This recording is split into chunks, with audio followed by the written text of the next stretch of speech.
भगवान राधा कृष्ण के साथ, राधा के साथ, गोपियों के साथ, ग्वालों के साथ नृत्य कर रहे हैं। वहीं पर नरसिंह जी भी एक गोप के रूप में, एक ग्वाले के रूप में गए। जलती हुई मसाल किसी ग्वाले ने नरसिंह जी के हाथ में पकड़ा दी। अब नरसिंह जी भगवान को देखकर भूल गए। कब वो मसाल जलती हुई, वो लकड़ी के ऊपर, मसाल कैसी थी, लकड़ी थी, उसके ऊपर आग जल रही थी, वो लकड़ी खत्म हो गई और कब नरसिंह जी का हाथ जल गया, नरसिंह जी को पता नहीं चला, क्योंकि वो तो शरीर में थे ही नहीं, मन से प्रभु की ओर जुड़े थे। भगवान ने दूर से देखा नरसिंह का हाथ जल रहा है, दौड़ कर आए और अपनी पीतांबर में हाथ को छुपा लिया, और जो ही निकाला तो हाथ जैसा था उससे भी सुंदर हो गया। अब नरसिंह को देख करके ठाकुर जी कहते हैं, क्यों भक्त, तो यहाँ का तो है नहीं, जिंदा मनुष्य को यहाँ कौन लेकर आया। नरसिंह जी तो ठाकुर जी को देखते ही कुछ उत्तर देता बनता नहीं है, क्या बोले, चुपचाप खड़े हैं। ठाकुर जी फिर पूछते हैं, अठिने जिंदा मनुष्य नहीं आ सके, कुड़ लाया थाने, कौन लेकर आया तूने। नरसिंह जी तुरंत महादेव जी की ओर इशारा कर देते हैं। महादेव जी कहवे, देख केड़ो फसायो मने, खुद मार से बोले मने लेट चलो लेट चलो, खुद नहीं बोले कि मैं भक्ति करी मैं आयो। ठाकुर जी नरसिंह का हाथ पकड़ करके महादेव जी के पास लेकर आवे। बाबा जी थाने तो ठा है, अठिने जिंदा मनुष्य नहीं आ सके थे, इन्हें की कर लाया। हमें महादेव जी कहवे, प्रभु मारी गलती नहीं है, थारो भगत मारो 5 से 7 दिन सेवा करी, मैं खुद बोलियो भाई कुछ मांग ले, बस एक ही बात मांगी, क्या मांगी, मोकू और कछु ना चाहिए, श्री राधा कृष्ण मिलइए, मोकू और कछु ना चाहिए, श्री राधा कृष्ण मिलइए। महादेव जी कहवे, अब बताओ थारे भगत ने थासु नहीं मिलाऊं तो ये तो काम बेकार हो जाए ना प्रभु, मारो तो काम ही है, जो उल्टे जा रहे होंगे उन्हें आपकी शरण में लेकर आना। अब जो खुद ही शरण में पड़ा उसको आपसे ना मिलवाऊं तो ये तो गलत हो जाएगा। अब ये आपका भक्त है, आप जानो और ये जाने, मैं तो चला। और महादेव जी वहां से अंतर ध्यान हो गए। अब भगवान ने नरसिंह को देखा, जिसने मेरे लिए इतना सब कुछ छोड़ा, मेरी भक्ति की। आज महादेव जी की, क्योंकि जिसको महादेव जी ने पकड़ा है और भगवान की शरण लगाया है उसको प्रभु कभी छोड़ नहीं सकते। ये इस जगह से सीखना आप, जो आरंभ में शिव जी के भक्त और बाद में भगवान कृष्ण के, राम के, नारायण के भक्त रहे, इसका अर्थ है कि आपको शिव जी ने हरि की भक्ति सौंपी है, यानी अपना सर्वस्व प्रदान कर दिया।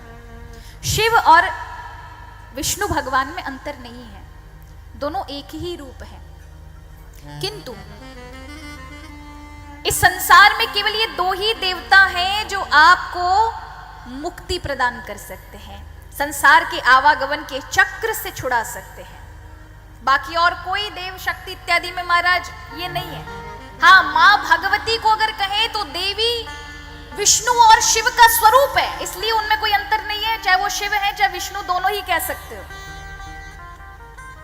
तो शिव और भगवान विष्णु, इन दोनों के अंदर संसार के आवागमन के चक्र से छुड़ाने की सामर्थ्य है। बाकी सब देवता आपको हर चीज प्रदान कर सकते हैं, सारी चीजें दे सकते हैं, पर उनके जीवन में निर्वाण मुक्ति नहीं है, मोक्ष नहीं है उन किसी के हाथ में। तो यहाँ भगवान नृत्य करते हैं नरसिंह के साथ, और अंत में नरसिंह को पैरों में घुंघरू पहनाते हैं, करताल देते हैं, तुलसी की माला पहनाते हैं, टोपी पहनाते हैं। देख, मैं तो थाने टोपी पहना दी। टोपी पहनाने मतलब ठग लेना, हम कहते ना उसको टोपी पहना दो, इसको टोपी पहना दी, इसका मतलब ठग लेना।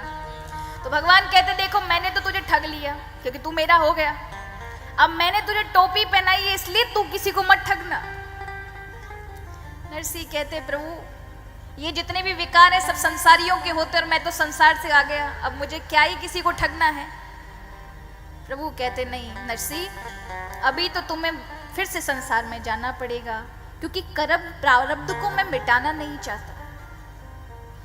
अगर तुमने उसे छोड़ा तो तुम्हें दोबारा से मृत्यु लोक जाना पड़ेगा। क्यों ना मैं इस कार्य के लिए तुम्हें भेज रहा हूं, तुम वो करके आओ और उसके बाद मेरे पास आओ। जूनागढ़ में क्या, गुजरात में भक्ति नहीं है, और उस समय एक बहुत बड़ा हमारा संप्रदाय चल रहा था जो भगवान हरि का द्रोही था, शिव भगवान का नाम लेकर के महासंप्रदाय नाम से एक बहुत बड़ा संप्रदाय उस समय बहुत अत्यधिक पाखंड में चल रहा था। शिव जी को आगे रख करके और भगवान श्री हरि के मंदिर को, उनका भक्तों को मारते थे। अगर कहीं कोई हरि भक्त तिलक और ये तिलक लगाते, कंठी पहनता हुआ मिल गया तो उसको मारते थे, उसे बोलते शिव को अपना, शिव को अपना। इस प्रकार का पाखंड था। उस पाखंड को मिटाने के लिए तुझे जाना पड़ेगा, इसलिए तू जा।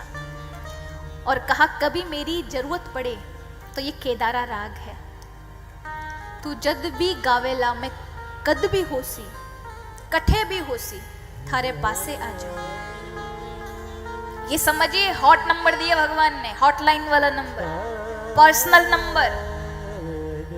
कोई व्यक्ति हो अपने ऑफिस का नंबर देता है, ये जो हम मंदिर इत्यादि जाते सब भगवान के ऑफिस नंबर है।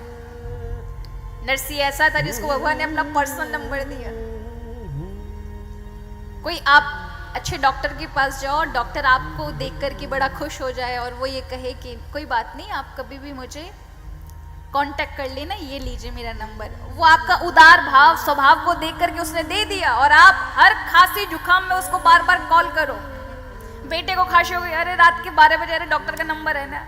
इसलिए महाराज वो डॉक्टर भी कहाँ फंस गए। भगवान भी इसीलिए हम चतुर लोगों को नहीं देते अपना नंबर, क्योंकि पता है हर छोटी छोटी चीज में परेशान करेंगे, हर छोटी छोटी चीज। यहां नरसी को मिला, ऐसा राग दिया कि नरसी जब भी गाएंगे भगवान कहीं भी होंगे वहां आ जाएंगे। नरसी कहने लगे भगवान मुझे अपने से दूर मत करिए, पर प्रभु की आज्ञा, आखिरकार नरसी को जाना पड़ा। जाते समय दुनिया में वो रह सके, व्यवहार चला सके, इसलिए भगवान ने क्या किया, इतना अन्न और इतना धन दिया कि 21 पीढ़ी खावे तो भी खत्म नहीं हो।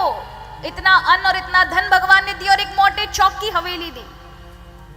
नरसिंह जी जैसे ही आंखें खुली तो अपने आप को पाया कि वो जूनागढ़ के बाजार के अंदर बैठे हैं।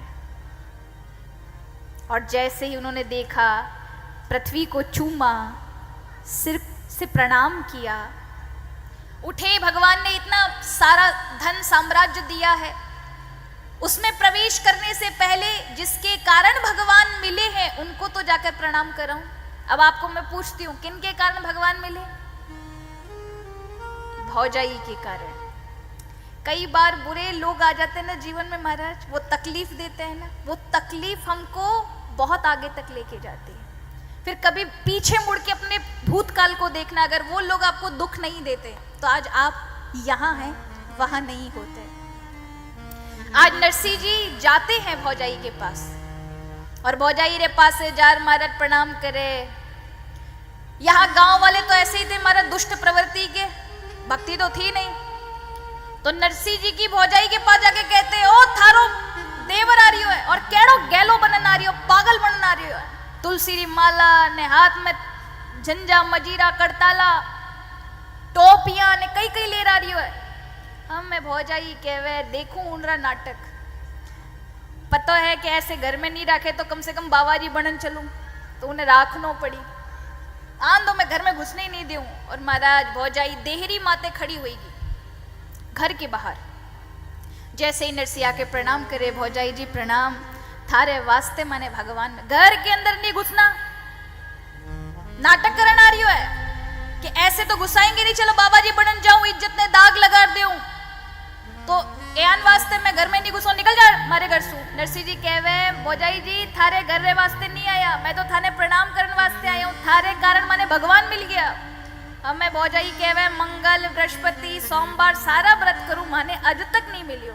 थाने चौराहे में खड़ा भगवान था जो मिल गया, कटे थारो भगवान। अब नरसिंह जी को लड़ना तो नहीं था, प्रणाम करके वहां से लौट गए। और सबसे अच्छी आदत है महाराज, लड़ने वालों के सामने कभी भिड़िए मत, निकल जाइए।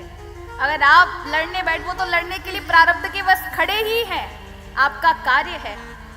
अगर आपके स्वाभिमान को जब तक ठेस ना पहुंचे, हमेशा हट जाना चाहिए वहां से, नर्म होके निकल जाइए, इसमें भलाई है।